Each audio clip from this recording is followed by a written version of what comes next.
I am ready. Serbisyong totoo ng GMA News. December 27, Huwebes, magandang umaga po mga kapuso. Naglandfall muli kaninang madaling araw ang Bagyong Quinta sa Coron, Palawan. At para sa karagdagan detalye kaugnay ng bagyong ito, narito ang ating resident meteorologist, Ginoong Nathaniel Cruz. Mang Tani. Tama ka riyan, Kara. Patuloy na ngang tinatahak ng Bagyong Quinta ang direksyong Pakanluran. At kung hindi magbabago ang galaw nito ay mamayang gabi o bukas ng madaling araw, ay inaasahang lalabas na ng Philippine Area of Responsibility ang bagyo. Dahil dito, ibinaba na ng Pag-asa ang mga public storm warning signal sa maraming lugar sa bansa, pero signal number 1 pa rin ang nakataas dito sa Occidental Mindoro, Northern Palawan kasama ang Calamian Group of Islands at Cuyo Island. Huling namataan ang sentro ng bagyo sa layong 95 kilometers dyan sa may southwest o timog kanluran ng Coron, Palawan. Taglay nito ang lakas ng hangin 55 kilometers per hour at kumikilos ito pakanluran sa bilis na 17 kilometers per hour. Mang Tani, kanina po pagising ko medyo gloomy yung sky, madilim yung kalangitan at biglang umulan dito sa Metro Manila. Yun po bang pag-ulan na nararanasan dito sa Metro Manila? Dala rin ba yan ng Bagyong Quinta?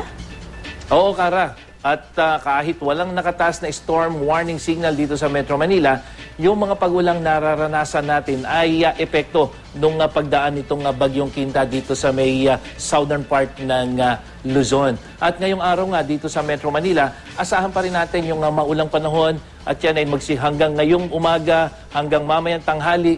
Pero pagdating ng bandang hapon ay asahan na natin yung mas maayos na lagay ng panahon dito sa Metro Manila dahil yung ating possibility ng pag-ulan ay 0% na. At samantalang dito naman sa Luzon, patuloy na makakaranas ng maulang panahon dito sa Southern Luzon, particular dito sa Bicol region. At yan ay epekto na rin ng bagyong si Quinta at yung malakas na hanging amihan. Kaya paalala po sa mga residente, maging alerto sa posibleng flash floods at landslides. So Mang Tani, kung ang uulanin ngayon ay ang Luzon, kumusta naman po magiging lagay ng panahon sa Visayas at Mindanao? Lalo pa itong Mindanao, ito yung naapektuhan ng Bagyong Pablo. Uulanin pa rin po ba sila o makakaranas na ngayon sila ng magandang sikat ng araw?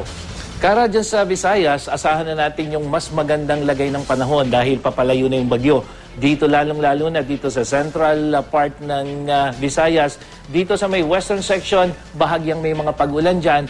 Lalo na rin dito sa may eastern section, hindi na po dulot ng Bagyong Quinta yan, kung hindi yung hanging amihan. Habang ang Mindanao naman ay makakaranas din ng mga pag-ulan. Pero syempre, mas maganda na yung lagay ng panahon dyan. Pero meron pa rin asahang mga pagkulog, pagkidlat, lalong-lalo na dito sa may southern part.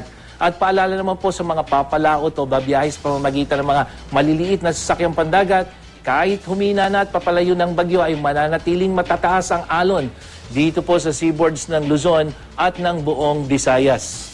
At para sa karagdagang impormasyon, kaugnay sa taya ng panahon, pumunta lang sa webpage o Facebook page ng GMA Weather. Ako po si Nathaniel Cruz para sa I Am Ready, serbisyong totoo ng GMA News. Maraming salamat po, Ginoong Nathaniel Cruz, ang ating resident meteorologist ng GMA Weather.